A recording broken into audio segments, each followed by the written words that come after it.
Ազգային ժողովի նախագահի հարգելի տեղակալներ, ազգային ժողովի հարգելի պատգամավորներ, կառավարության հարգելի անդամներ, սիրելի ժողովուրդ, քննարկում ենք 2025 թվականի պետական բյուջեի կատարման հաշվետվությունը եւ առաջին բանը, որ ուզում եմ ասել 2025 թվականի պետական բյուջեի մասին հետևյալն է, որ ըստ էության մի շրջադարձային գիծ ենք անցել, որովհետև 2017 թվականի համեմատ, ինչու 2017 թվականի համեմատ, ես վերցնում եմ ժողովրդական ոչ բռնի Թավշյա հեղափոխությանը նախորդած վերջին տարին, այդ տարվա համեմատ մենք պետական բյուջեի հարկային եկամուտները ավելացրել ենք 135%-ով, ինչը նշանակում է, որ մենք կարող ենք արդեն վստահ պնդել, որ հեղափոխության հաջորդող 8 տարիների ընթացքում Հայաստանի Հանրապետության պետական բյուջեի հարկային եկամուտները կրկնապատկվել են։ Ըստ էության 2024 թվականին էլ ֆորմալ առումով սա կարող էինք ասել, որովհետև 24 թվականի պետական բյուջեի եկամուտները 17-ի համեմատ ավելացել էին 106%-ով, բայց այդ պնդման մեջ ֆորմալության տոկոսը մի փոքր ներկա էր, որովհետև պետք է հաշվի առնել նաև բյուջեի հարկային եկամուտները դիտարկելիս պետք է հաշվի առնել նաև գնաճը, որը ինքը իրենով որոշակի շրջանառության աճ է ապահովում եւ 2017 թվականից մենք արդեն գնաճի ամբողջ ցուցանիշը հանած կարող ենք ասել, որ 2025 թվականը այն տարին է, որտեղ մենք բոլոր պարամետրերով 2017 թվականի համեմատ պետական բյուջեի հարկային եկամուտները կրկնապատկել են։ Սա իսկապես կարևորագույն ցուցանիշ է եւ որը ինքը թվային ցուցանիշ է, բայց սրա տակ շատ էական բովանդակություն կա եւ այդ բովանդակությունը առաջին հերթին մեր տնտեսության աճն է, որովհետեւ ինչպես արդեն նշվեց, համախառն ներքին արդյունքի ավելի քան կրկնակի աճ է տեղի ունեցել եւ սա նույնպես շատ էական ցուցանիշ է եւ ցույց է տալիս մեր տնտեսության կշիռը, բայց էական եմ համարում, որ մենք 2025 թվականին արձանագրել ենք այն հիմքերը, որոնք մեզ թույլ են տալիս ասելու, որ մենք կարող ենք անցում կատարել դեպի նոր օրակարգ, որը մենք ձևակերպել ենք այդ թվում 2026 թվականի խորհրդարանական ընտրությունների ժամանակ, որպես նոր որակի պետության ձևավորման օրակարգ, եւ իհարկե այդ հնարավորությունը առաջին հերթին կապված է 2025 թվականին տեղի ունեցած մի քանի կարևոր իրադարձությունների հետ։ Ուզում եմ հիշեցնել, որ հենց 2025 թվականին էր, երբ որ Հայաստանի Հանրապետությունը եւ Ադրբեջանի Հանրապետությունը հայտարարեցին երկու երկրների միջև խաղաղություն եւ միջպետական հարաբերություններ հաստատելու մասին համաձայնագրի նախագծի բանակցությունների ավարտը համաձայնագրի նախագծի համաձայնեցմամբ։ Սա իսկապես կարևորագույն իրադարձություն էր եւ այս իրադարձությունն է, որ հնարավոր դարձրեց խաղաղության հաստատումը 2025 թվականի օգոստոսի 8-ին Միացյալ Նահանգների մայրաքաղաք Վաշինգտոնում նախագահ Տրամպի մասնակցությամբ եւ նախաձեռնությամբ եւ մենք ի վերջո պետք է արձանագրենք, որ 2025 թվականը այն տարին է, որտեղ մենք լիարժեք արձանագրեցինք, որ ունենք խաղաղություն, ունենք հաստատված խաղաղություն եւ ըստ էության ունենք հակամարտության ավարտ Հայաստանի Հանրապետության եւ Ադրբեջանի Հանրապետության միջեւ։ Պիտի արձանագրենք, որ 2026 թվականին այդ փաստը լեգիտիմություն ստացավ եւ վերաարձանագրվեց Հայաստանի Հանրապետության ժողովրդի կատարած ընտրությամբ եւ քվեարկությամբ, որովհետեւ 2026 թվականի ընտրությունների արդյունքներով Հայաստանի Հանրապետության ժողովուրդը տեր կանգնեց խաղաղությանը, ինչը նշանակում է, որ մենք 2025 թվականը ըստ էության համարելով հեղափոխական կառավարման լավագույն տարին կարող ենք արձանագրել, որ սրանից հետո մեզ սպասում են ամեն տարի պետքա լինի հետ հեղափոխական կառավարման լավագույն տարին, այդ թվում օրինակ բյուջետային հոսքերի տրամաբանության մեջ։ Ես առիթ ունեցել եմ այս ամբիոնից ասելու, որ արդեն 2026 թվականի պետական բյուջեի պարամետրերը մեզ տալիս են լավատեսություն, որ 2026 թվականին մեր պլանավորած եկամուտները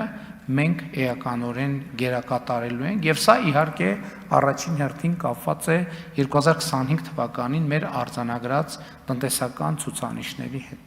Մասնավորապես կենսաթոշակների բարձրացման որոշումը ճիշտակացվել է 2026 թվականին, բայց ելի ուզում եմ այդ թվում քաղաքական շահարկումներին արձագանքելու տրամաբանության մեջ հիշեցնել, թե ինչպես եւ ինչու է կայացվել կենսաթոշակները բարձրացնելու որոշումը։ Դուք գիտեք, որ 2025 թվականի համար եւ միջազգային եւ հայաստանյան ինստիտուտները եւ պետական բյուջեով էականորեն ավելի պակաս տնտեսական աճի ցուցանիշ էր արձանագրված 5.2%, եթե չեմ սխալվում, եւ իրականում 2026 թվականի փետրվարին Հայաստանի վիճակագրության կոմիտեն հրապարակեց մեր տնտեսական աճի ցուցանիշները եւ պարզվեց, որ տնտեսական աճը մոտ 2%-ով գերազանցում է կանխատեսված ցուցանիշը։ Իհարկե, այստեղ ես համոզված եմ եւ ակնհայտ է, որ սրանում դեր ունեցել են հենց այն քաղաքական իրադարձությունները, որոնց մասին քիչ առաջ խոսեցի։ Այսինքն 2025 թվականի մարտի Հայաստանի եւ Ադրբեջանի միջև խաղաղության համաձայնագրի տեքստի շուրջ բանակցությունների ավարտը հաջողությամբ եւ հետագայում նաեւ խաղաղության հաստատումը Վաշինգտոնում իրենք նոր տնտեսական խթան են բերել եւ այդ որոշումների եւ այդ փոփոխությունների արդյունքում է, որ մենք իրականում կանխատեսվածից ավելի մեծ տնտեսական աճ ենք ունեցել եւ մեծ համար քաղաքական խնդիր էր այդ թվում եւ միշտ կա այդ քաղաքական խնդիրը, որ տեսեք, մենք անդադ խոսում ենք տնտեսական աճի մասին, մենք խոսում ենք համախառն ներքին արդյունքի մեկ անձի եւ ընդհանրապես տնտեսության աճի մասին, որովհետեւ 2018 թվականից մինչեւ այսօր մեր տնտեսությունը 53%-ով աճել է։ Սա ահռելի մեծ թիվ է։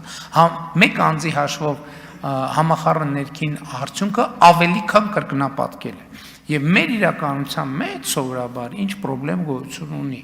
որ այս ամբիոնից հնչող վիճակագրությունները մարդիկ իրենց կյանքի վրա չեն տեսնում։ Այստեղ է, որ խզումը առաջանում է, եւ մեր մեծագույն քաղաքական խնդիրը եւ հանձնառությունն է, որ երբ որ այս ամբիոնից եւ Հայաստանի պետական ինստիտուտները ազդարարում են տնտեսական աճերի եւ զարգացման մասին, մարդիկ պետք է իրենց կյանքում կոնկրետության մեջ տեսնեն այդ աճերը։ Էսա պատճառը, որ արձանագրելով, որ 2025 թվականի տնտեսական աճը կանխատեսվածից շուրջ 2%-ով ավել է եղել եւ նաեւ հաշվի առնելով մեր 2021 թվականին մեր տված նախընտրական խոստումը, ես որոշում եմ կայացրել, որ անմիջապես որպես առաջին արձագանքը պետք է լինի Հայաստանի Հանրապետությունում թոշակների բարձրացումը եւ դրանով իսկ եւ ուզում եմ ասել, որ սա 2025 թվականի ցուցանիշ է, 2025 թվականի արձանագրման արդյունք է եւ առաջին անգամ մենք ունենք ավելի բարձր միջին կենսաթոշակ Հայաստանի Հանրապետությունում, քան նվազագույն սպառողական զամբյուղն է։ Եվ ելի ուզում եմ կրկնել մեր հանձնառությունը, որովհետեւ ընտրություններից առաջ մեր հանձնառությունների վերաբերյալ շատ են հնչել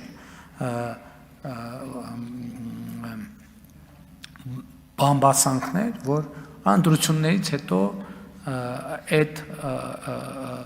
չեղարկվելու է եւ մեր պարտավորությունն է, ընդ որում դա հեշտ իրականանալի գործ չէ, որովհետեւ կենսաթոշակների հետ կապված ցանկացած գործողություն ինքը ենթադրում է շատ մեծ բյուջետային ծախսեր եւ սրա պատճառը հետեւյալն է, որ ել եմ ասում, եթե մենք 1000 դրամ թոշակ ենք բարձրացնում, մի թոշակառուի համար այդ 1000 դրամը շատ մեծ նշանակություն չունի, բայց պետական բյուջեի համար դա միլիարդների ծախս է, որովհետև մենք խոսում ենք 650,000 մարդու, այսինքն 650,000 անգամ 1000 դրամ, դա արդեն մի ահռելի գումար է, եւ մեր հանձնառությունն է, որ 2028 թվականից սկսած մենք կվերանայենք եւ առնվազն գնաճի չափով մենք կինդեքսավորենք կենսաթոշակը, որպեսզի այս սոցիալական նշաձողից մենք ներքև այլևս երբեք չիջնենք։ Բայց նաև կարևոր եմ համարում արձանագրել էլի 2025 թվականի արդյունքներով է, որ մեզ հաջողվել է 2026 թվականի հունվարի 1-ից ներդրել առողջության ապահովագրության համակարգը եւ սա նույնպես 2025 թվականին մեր կատարած աշխատանքի եւ կայացրած որոշումների արդյունք են, որովհետեւ բնականաբար այդ բոլոր որոշումները կայացվել են 2025 թվականին եւ 2025 թվականի բյուջետային տարին այս առումով ունեցել է շատ էական նշանակություն։ Չնայած նախընտրական շրջանում շատ եմ խոսել սրա մասին, բայց ելի այդ ձևաչափով էլ խոսելով 2025 թվականի մասին չեմ կարող չարձանագրել, որ 2025 թվականը առաջին օրացուցային տարին է, երբ որ Հայաստան-Ադրբեջան հակամարտության հետևանքով մենք ոչ զոհ ենք ունեցել, ոչ էլ վիրավոր։ Այս ամենի էլի շատ ասված, բայց նորից ասելու արժանի փաստերից մեկն այն է, որ 2025 թվականի արդյունքներով Հայաստանի Հանրապետությունից արտագաղթը դադարել է եւ սկսել է ներդախտ։ 2025 թվականը առաջին տարին է, երբ որ կոവിഡ്ի տարին մենք չենք հաշվում, որովհետև կոവിഡ്ի տարին իհարկե վիճակագրական որոշակի շեղումներ է տվել, բայց 2025 թվականը սովորական վիճակում գտնվող առաջին տարին է, երբ որ մենք Հայաստանի Հանրապետության քաղաքացիների արտագաղթի ըստ էության դադար ունենք եւ ունենք ներգաղթ, որովհետեւ 2025 թվականին Հայաստան վերադարձած քաղաքացիների թիվը 8860-ով գերազանցում է Հայաստանի Հանրապետությունից մեկնած քաղաքացիների թվին եւ իհարկե սա նույնպես շատ էական է դարձնում 2025 թվականը Հայաստանի Հանրապետության կյանքում եւ պիտի արձանագրեմ, որ 2025 թվականը միանշանակ եւ աներկբա պատմական տարի է, որովհետեւ հենց թեկուզ են փաստերի արձանագրումով, որոնց մասին ես նշեցի, դրանք իհարկե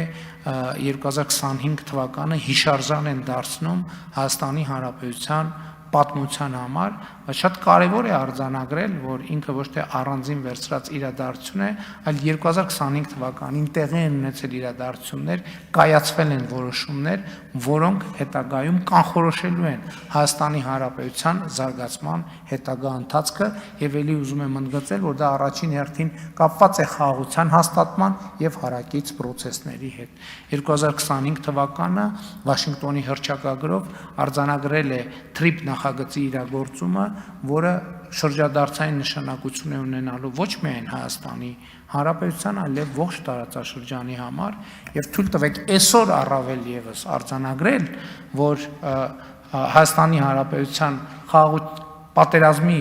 կամ հակամարտության փակուղուց խաղաղության խաչմերուկ դառնալու գործընթացը տեղի է ունենում շատ տեսանելի տեմպերով։ Պիտի ուրախությամբ արձանագրեմ Ամերիկայի Միացյալ Նահանգների եւ Իրանի Իսլամական Հանրապետության միջև տեղի ունեցած խաղաղության գործարքը, ինչը խաղաղության խաչմերուկ նախագիծը դարձնում է առավել քան արդիական եւ իհարկե TRIP նախագծի շրջանակներում ուզում եմ հիշեցնել, որ այդ նախագծի կարևորագույն նրբություններից մեկը այն էր, որ բացվում են ոչ միայն հաղորդակցության ուղիները արևելքից դեպի արևմուտք, այլև հյուսիսից դեպի հարավ կամ հակառակ ուղղությամբ եւ պիտի արձանագրեմ, որ այս գործընթացը TRIP նախագիծը միանշանակ եւ աներկբա բացելու է նաեւ Պարսից ծոց, Սև ծով հաղորդակցության ուղիները, ներառյալ նաեւ արդեն նրա մասին էլ բազմիցս խոսել ենք միջերկրական ծովի եւ Կասպիկ ծովի միջև հաղորդակցության ուղիները, որը ակնհայտորեն Հայաստանի Հանրապետությունը դարձնելու է խաղաղության եւ տնտեսության խաչմերուկ։ Այս առումով ուզում եմ ասել, որ նաև 2025 թվականին մեր կայացրած որոշումները արդեն գործնական արդյունք են տալիս Հայաստանի Հանրապետությունում եւ ընդամենը այս դահլիճում հիշում եք այդ քննարկումները, հարգելի գործընկերներ, երբ որ մենք խոսում ենք Հայաստանի Հանրապետության եւ Միացյալ Նահանգների միջև ստորագրված 3 մտադրությունների հուշագրի մասին, այս դահլիճում շատ մեծ քննարկումներ են այդ մասին, թե այդ մտադրությունների հուշագիրը ում վրա ինչ պարտավորություն ա դնում, դա ինչ ա նշանակում, ինչ ազդեցություն ա ունենալու, դա ընդամենը թղթի կտոր ա, բայց ուզում եմ էլի այս տեմպը գործողությունների եւ զարգացումների մենք արձանագրենք, որովհետեւ մեծ է հավանականությունը եւ թույլ տվեք համոզմունք հայտնել, որ մեր կյանքի տեմպն է ընդհանրապես փոխվելու եւ մեր զարգացումների տեմպն է փոխվելու։ Եվ 2026 թվականի օգոստոսի 8-ին կնքվում է Վաշինգտոնում նախագահ Տրամփի եւ իմ միջև արհեստական բանականության եւ տեխնոլոգիաների ոլորտում համագործակցության մասին մտադրությունների հուշագիր, որ լայնորեն քննադատվում է Հայաստանի Հանրապետությունում գործող ընդդիմության կողմից որպես որևէ բան չնշանակող եւ ոչ մի առավելություն չտվող թուղթ, եւ անցել է ընդամենը 10 ամիս եւ Երևանի պետական համալսարանում մենք ունենք արհեստական բանականության կենտրոն եւ սուպեր համակարգիչ, մենք Գագարին բնակավայրում ունենք արհեստական բանականության գործարան եւ մենք արդեն իսկ նշանակված է նաեւ հունիսին կարող է հուլիսին, որովհետեւ իմ օրակարգում արդեն դրված է եւ նաեւ Հրազդանում մենք ունենալու ենք արհեստական բանականության երկրորդ գործարանը, որը իր պոտենցիալով ունի 5 միլիարդ դոլարի ներդրումային պոտենցիալ ունի եւ այստեղ էլ գալիս է այն հարցը, որի մասին ես խոսել եմ, որովհետեւ սրանով մեր խնդիրները ոչ թե պակասում են, այլ մեր խնդիրները ավելանում են, որովհետեւ արհեստական բանականության գործարանները իրենք էլեկտրական էներգիայի սպառումը կարելի ասել ընդհանուր երկրաչափական պրոգրեսիայով մեծացնում են եւ մենք այն իրավիճակում ընդամենը մի տարի առաջ, տարի ու կես առաջ մենք կարող ենք համարել, որ մենք էլեկտրականության շատ էական բան ունենք, հավելցուկ ունենք, որը պետք է սպառել ու տեղ գտնենք, այսօր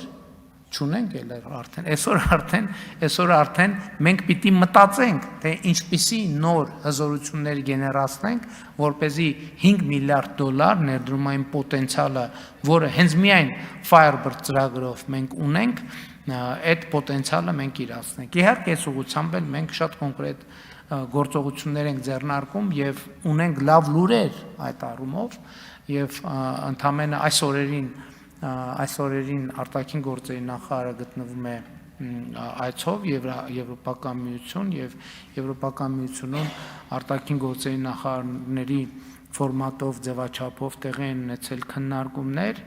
եւ Եվրոպական միությունը վերահաստատել է իր հանձնառությունը Հայաստանում կուտակիչ կայանների զարգացման գործում արագացված աջակցություն ցուցաբերելու համար, սա նշանակում է, որ մենք մեծ քայլերով շարժվելու ենք դեպի էներգետիկ ավելի լայն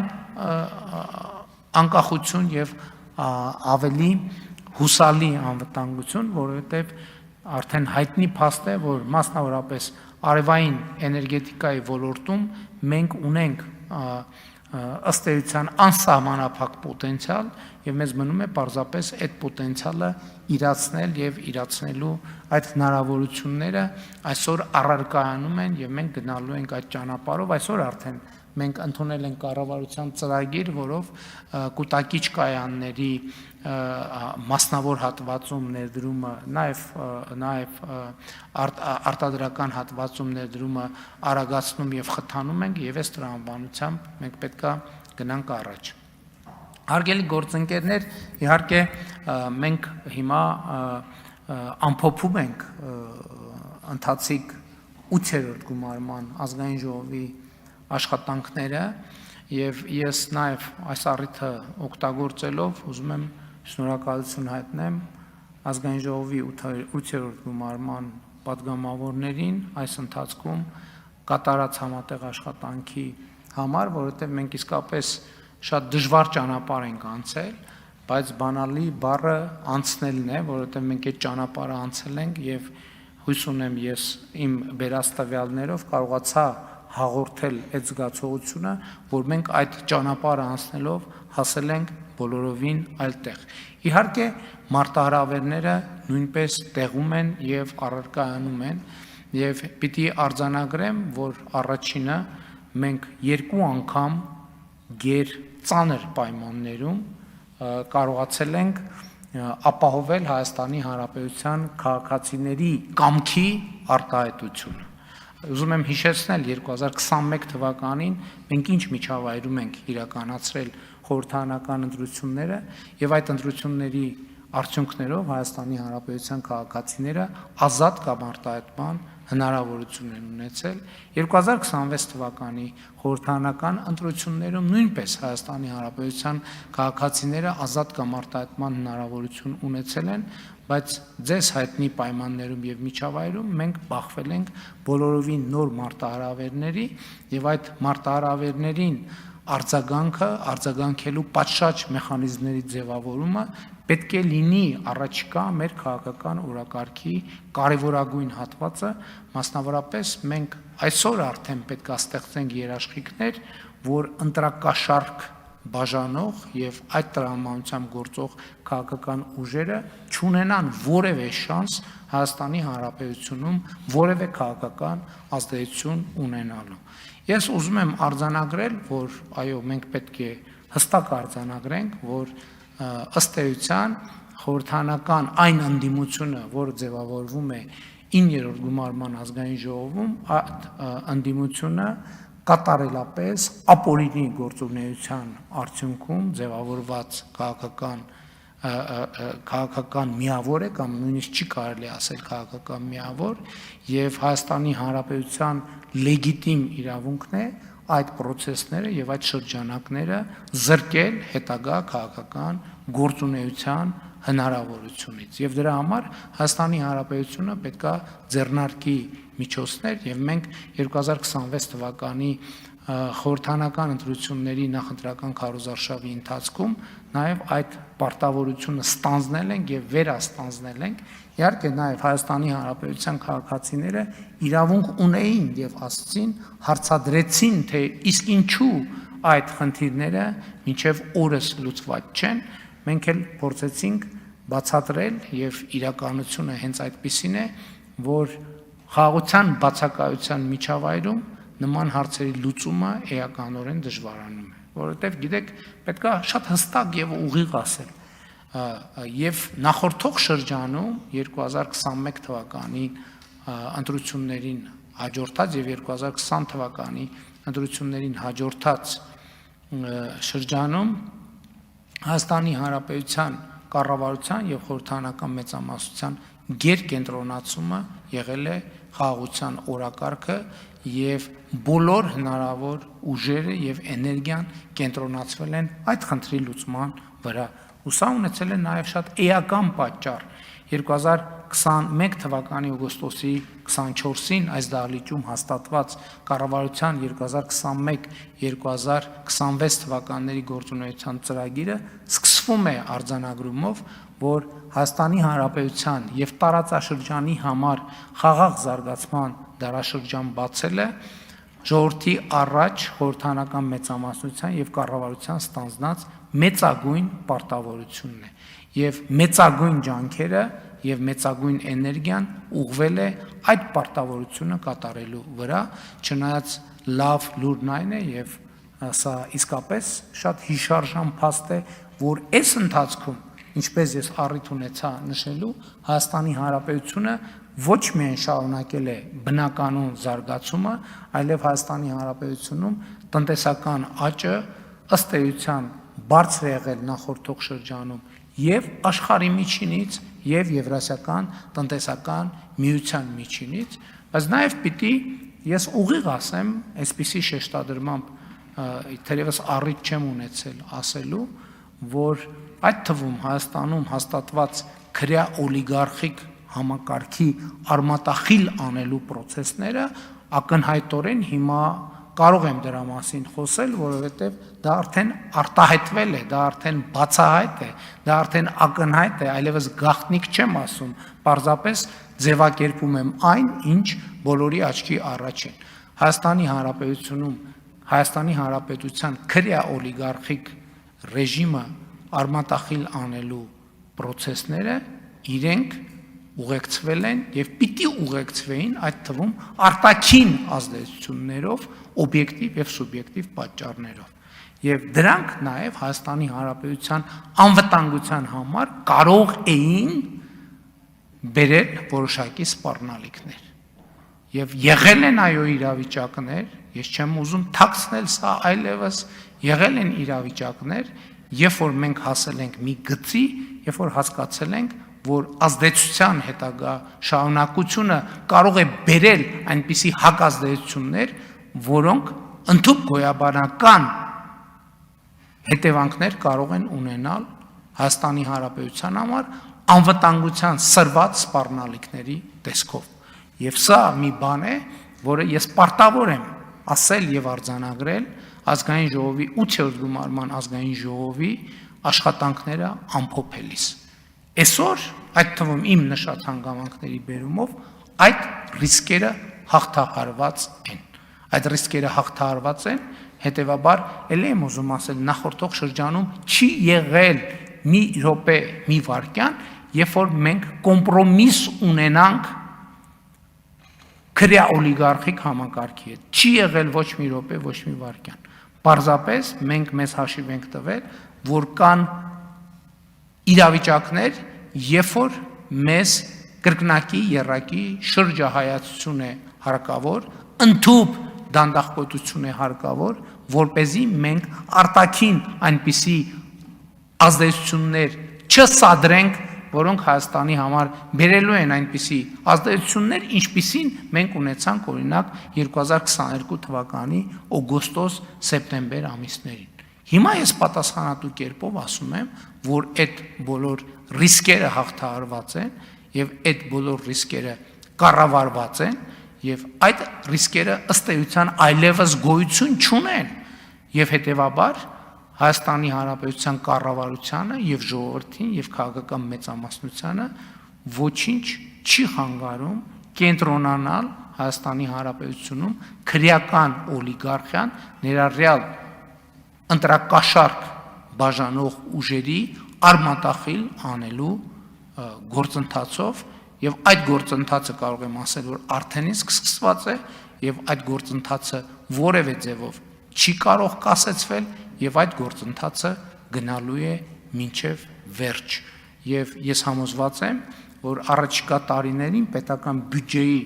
եկամ կատարման հաշվետվության մասին խոսելիս